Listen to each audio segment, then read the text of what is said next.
Assalamualaikum warahmatullahi ta'ala wabarakatuh. Baiklah, perkenalkan nama saya Diki Aryan dengan NIM 1191121398 dari Pendidikan Geografi 5A Fakultas Tarbiyah dan Keguruan UIN Suskaryau akan membacakan atau menjelaskan sebuah hadis dan ayat tentang tugas dan tanggung jawab seorang pendidik. Baik, langsung saja. Yang pertama, saya akan membacakan ayat tentang tugas seorang pendidik, yaitu Quran Surah Ali Imran ayat 164 yang berbunyi, A'udzu billahi minasyaitonir rajim. Bismillahirrahmanirrahim.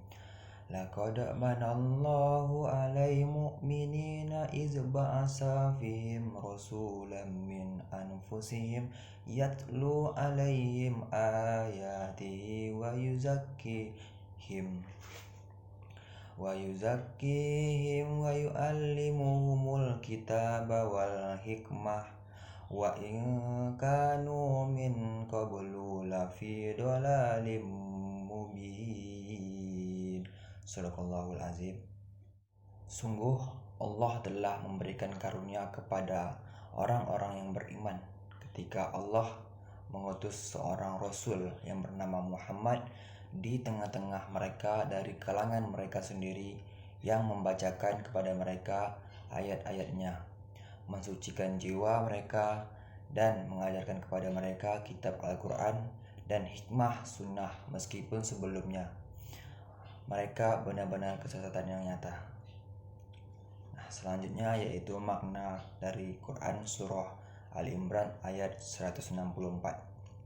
Nah, di dalam ayat ini Allah memberitahukan kepada semua umat Rasulullah Shallallahu Alaihi Wasallam bahwa diutusnya seorang nabi dari kalangan manusia kepada mereka adalah satu karunia yang sangat besar dan tak pernah tertandingi oleh kenikmatan apapun.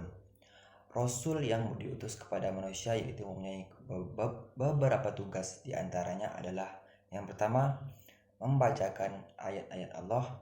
Yang kedua, mensucikan diri dari berbagai dosa dengan mengajak kepada mereka untuk selalu bertaubat dan berhenti melakukan maksiat. Yang ketiga, mengajarkan Al-Quran dan hadis kepada mereka. Nah, dengan adanya Rasul, manusia yang dahulunya tersesat, memiliki faham yang salah, melakukan perbuatan-perbuatan asusila, mereka lantas mendapat pencerahan dan petunjuk kebenaran. Mereka mendapat cahaya hidayah, di mana sebelumnya petunjuk kebenaran mereka ada dalam kegelapan yang nyata. Mereka lantas tahu mana yang baik dan mana yang salah, mana yang hak dan mana yang batil. Karena ajaran Islam yang dibawa oleh Rasulullah SAW telah mampu mengubah kebiasaan buruk mereka dan mempertegaskan mereka dari segala bentuk kejahiliannya. Baik, selanjutnya yaitu tugas dan tanggung jawab seorang pendidik menurut Quran Surah Ali Imran ayat 164. Yang pertama yaitu sebagai tilawah. Nah, hal ini memberikan isyarat bahwa dalam pendidik perlu diajarkan sebuah skill atau yang sekarang dikenal dengan kemampuan efektif.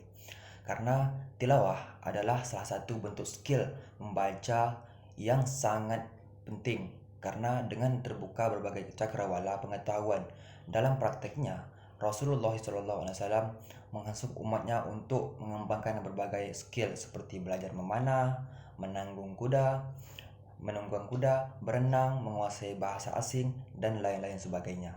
Nah, yang kedua itu sebagai tazkiyah.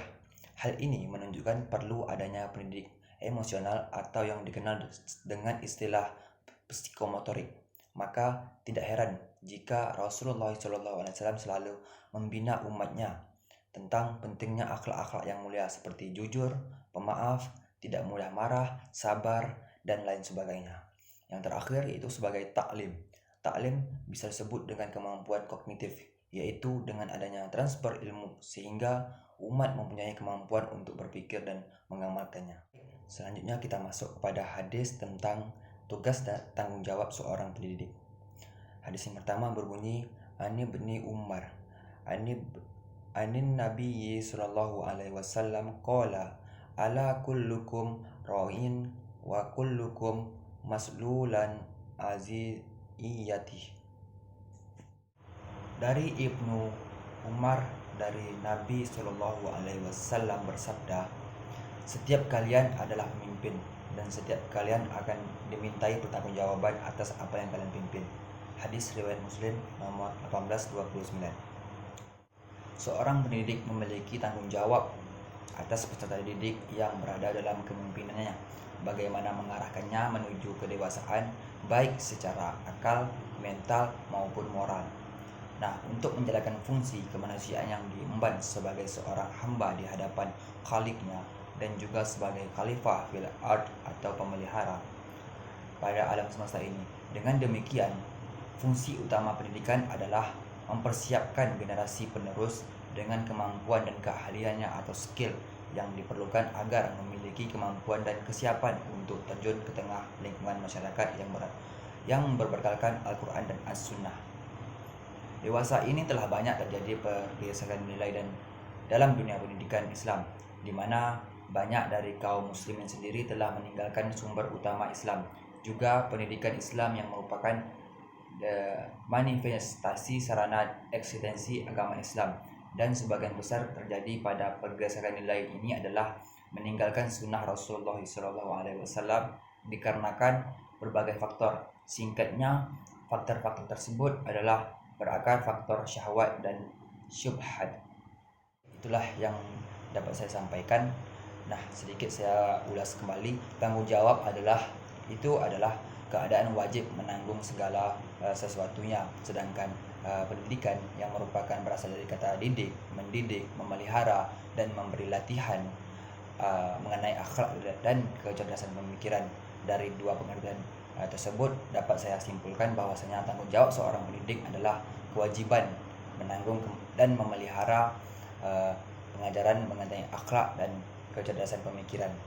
Seorang pendidik memiliki tanggung jawab atas peserta didik yang berada dalam naungan kepemimpinannya, bagaimana mengarahkannya menuju kedewasaan baik secara akal, mental maupun moral, untuk menjalankan fungsi kemanusiaan yang diberikan sebagai seorang hamba di hadapan Khaliknya dan juga sebagai khalifah fil ard atau pemelihara pada alam semesta ini.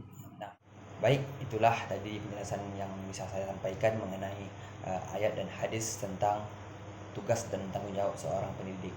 Mudah-mudahan apa yang saya sampaikan ini bermanfaat untuk kita semua, terutama untuk saya sendiri. Demikian yang dapat saya sampaikan. Mohon maaf apabila ada salah kata.